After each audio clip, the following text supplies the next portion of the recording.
కంటి పాపులం తెలియజేసుకుంటూ మేము రాజంపేటలో విభిన్న ప్రతిభల సేవా సంఘము 2002లో స్థాపించడం జరిగింది.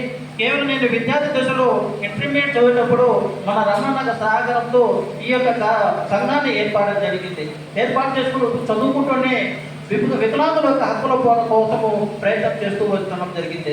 ఇప్పటికీ మేము 2002 నుంచి ఇప్పటి వరకు కూడా ఈ కార్యక్రమాలు వికలాంగుల కోసం చేస్తూనే చదువుతూ ముందుకు సాగుతూ ఉంటుంది.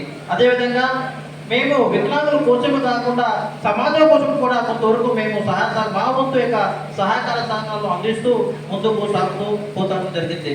అదేవిధంగా ఈరోజు కరోనా సమయంలో కానీ మేము చేసిన అన్నదానంలో కానీ, అదేవిధంగా ఈ చలికాలం దుప్పటి పంపిణీ కార్యక్రమం కానీ, అన్నదానాలు కార్యక్రమం కానీ అనేక సేవా కార్యక్రమాలు నిర్వహించడం జరిగింది.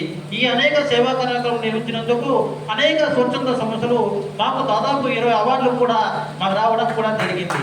అదేవిధంగా 2 జాతీయ అవార్డులు కూడా మా సంఘానికి రావడం జరిగింది. అంటే సమాజం కోసం మేము పోరాటం చేయడానికి మాకు వికలాంగులు కాదు, సకలాంగులు అందరిలాగా మేము కూడా మీతో పాటు ఉన్నామని తెలియజేసుకోవడానికి ఈ కార్యక్రమంలో మేము కూడా సమాజం ఎంతో ఉపయోగపడాలని మీ కార్యక్రమాలు నిర్వహించుకుంటూ వచ్చినాం. అదేవిధంగా మనకు విభిన్న ప్రతిభావంతులు అనేక సమస్యలతో ముందుకు పోతున్నది. ఆ సమస్యలు అంటే మనకు 2016 చట్టము పూర్తి స్థాయిలో అమలు కావడం లేదు. ఆ అమలు చేసే విధంగా ప్రభుత్వాలు చర్యలు తీసుకునే సందర్భంగా తెలియజేస్తున్నాము. అదేవిధంగా గత 20 సంవత్సరాల నుంచి మేము అనేక సేవా కార్యక్రమాలు నిర్వహిస్తున్నాము.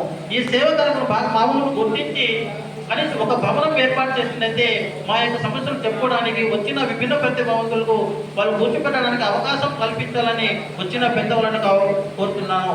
అదేవిధంగా రిజర్వేషన్ కూడా పూర్తి స్థాయిలో మాకు అమలు కావడం లేదని ఈ సందర్భంలో తెలియజేస్తాను.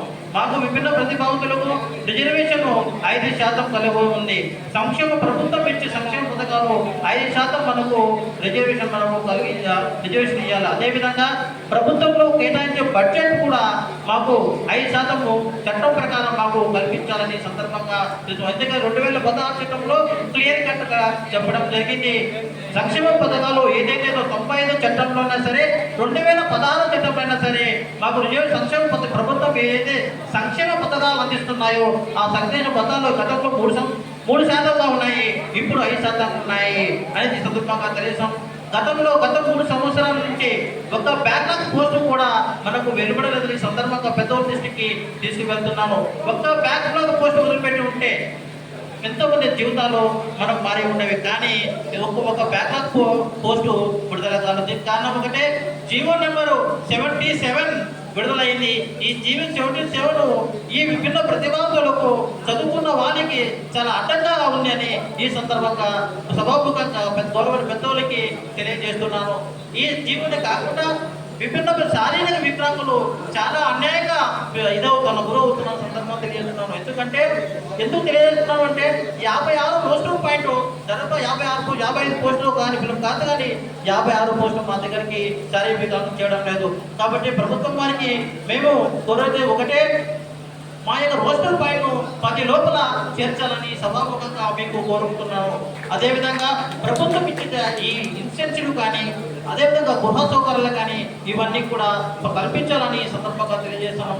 గతంలో అంత్యోదయ స్కీమ్ కూడా ఎత్తేసినారు, తిరిగి దానిని అంత్యోదయ స్కీమ్ను మాకు కేటాయించాలని ప్రభుత్వ పెద్దవాళ్ళకి అదేవిధంగా అడుగుతున్నాను.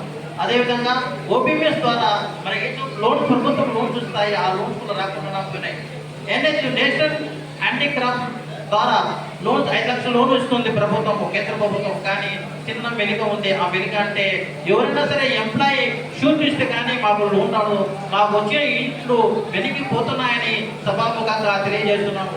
ఏదైతే యూనిట్లు ఉన్నాయో మాకు అన్నీ కూడా యూనిట్ అనేవి వెలిగిపోతున్నాయి.